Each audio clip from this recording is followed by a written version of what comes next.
딸은 유산 못 받던 시대 하나님도 차별하셨을까라는 제목으로 하나님 말씀 나누도록 하겠습니다. 당시엔 딸은 유산 받을 수 없는 게 당연시되던 시기였습니다. 딸은 이름도 땅도 가문의 흔적도 남기지 못했어요. 그런데 그 침묵을 뚫고 하나님 앞에 서서 믿음으로 영적 유산을 요청한 자들이 있었습니다. 슬로브앗의 5딸이죠. 그들의 요청으로 이스라엘은 법을 바꾸게 되는데요. 이 놀라운 개혁이 어떻게 가능했을까요? 오늘 본문을 통해서 여러분이 속한 가정, 공동체, 조직 속에서 하나님의 방식으로 개혁을 시작하는 길을 3가지로 나누어 살펴보도록 하겠습니다. 첫 번째는 비천함이 축복임을 인정할 때 개혁이 일어난다는 것입니다. 자, 본문 1절을 보세요. 슬로브앗의 딸들의 이름이 뭔가요? 말라, 노아, 호글라, 밀가, 디르사죠. 슬로브앗은 아들이 없고 딸만 5이었습니다. 말라는 병든 자라는 뜻이고요. 노아는 떠도는 자, 호글라는 광야의 생존자라는 뜻이 있습니다. 어떤가요? 이름에서 사연이 느껴지지 않으세요? 너무나도 고달픈 인생을 살았던 것 같아요. 그런데 이들이 모세와 제사장 엘르아살, 지도자와 회중 앞에 서서 이렇게 말하죠. 우리 아버지는 광야에서 자기 죄로 죽었습니다. 가정의 사연을 숨기지 않았던 것이죠. 오히려 그 수치 속에서 만난 하나님을 많은 사람들 앞에 간증하며 딸들임에도 불구하고 영적 유산을 겸손히 요청한 것입니다. 4절, 우리가 하나님의 유산을 받지 못할 이유가 어디 있습니까? 여러분, 그런데 생각해 보세요. 우리가 그렇게 비천한 존재라고 하나님의 은혜를 받지 못하는 게 아니잖아요. 비천할수록 영적 축복을 더 사모하게 되지 않습니까? 자, 이런 비슷한 장면 신약에도 많이 나오죠. 수로보니게 여인, 예수님 앞에 비천한 모습 그대로 나아갔죠. 개들도 상에서 떨어지는 부스러기를 먹습니다 라고 말했습니다. 그 말 한마디로 예수님의 응답을 받게 되죠. 여러분, 사마리아 여인, 감춰진 사연이 많던 여인 아닙니까? 그런데 예수님을 만나 영과 진리의 예배자로 눈이 열리게 되죠. 여러분 기억하십시오.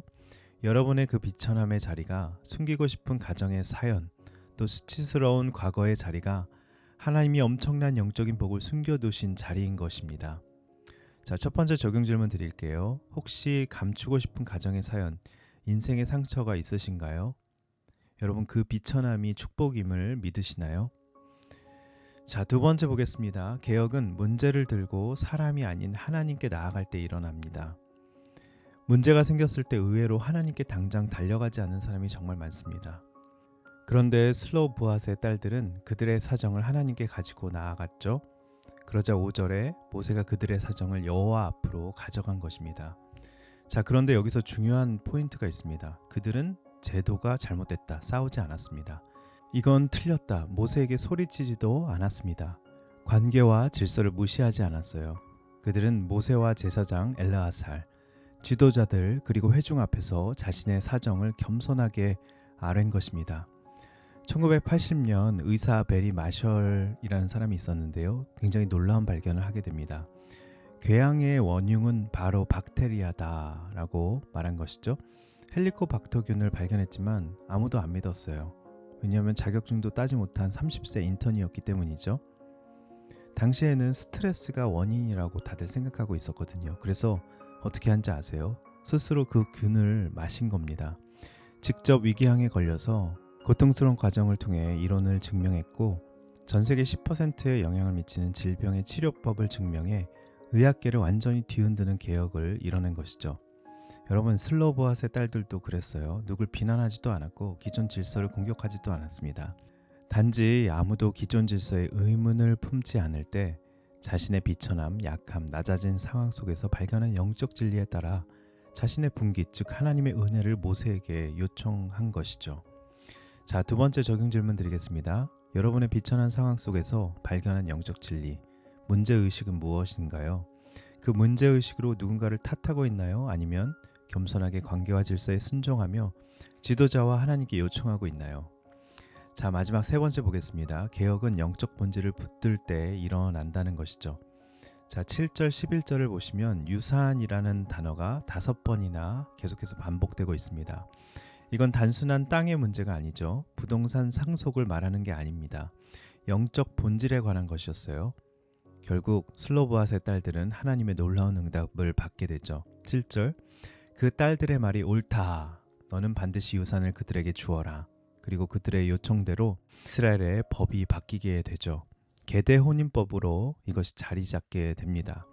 자, 이 법이 뭘까요? 아들이 없으면 딸에게, 딸도 없으면 형제에게, 형제도 없으면 가까운 친척에게 유산을 주는 제도죠. 자, 그런데 이 법으로 인해 훗날 성경에서 어떤 놀라운 일이 벌어진지 아십니까? 모압 여인 룻이 먼 친척인 보아스를 만나 결혼하죠. 영적 유산을 받게 됩니다. 그리고 그 후손에서 다윗이 태어나게 되고 예수 그리스도가 이 땅에 오시는 통로가 된 것이죠. 여러분 기억하십시오. 여러분의 그 비천함의 자리가, 숨기고 싶은 가정의 사연, 수치스러운 과거의 자리가 하나님이 엄청난 복을 숨겨두신 자리인 것입니다. 영적인 본질을 꿰뚫어 보게 되고 잘못된 제도와 시스템을 바꿔 개혁하고 시대의 흐름을 바꾸는 놀라운 자리인 것입니다. 저는 여러분 모두가 슬로보앗의 딸들처럼 영적인 본질을 구함으로써 잘못된 제도와 시스템을 개혁하는 사람들이 되기를 바랍니다. 말씀을 맺겠습니다. 이 놀라운 개혁은 이렇게 시작됐죠. 비천함이 축복임을 인정할 때. 두 번째, 문제를 들고 사람이 아닌 하나님께 나아가라는 것이죠. 세 번째, 영적 본질을 붙들 때 개혁은 일어난다는 것입니다.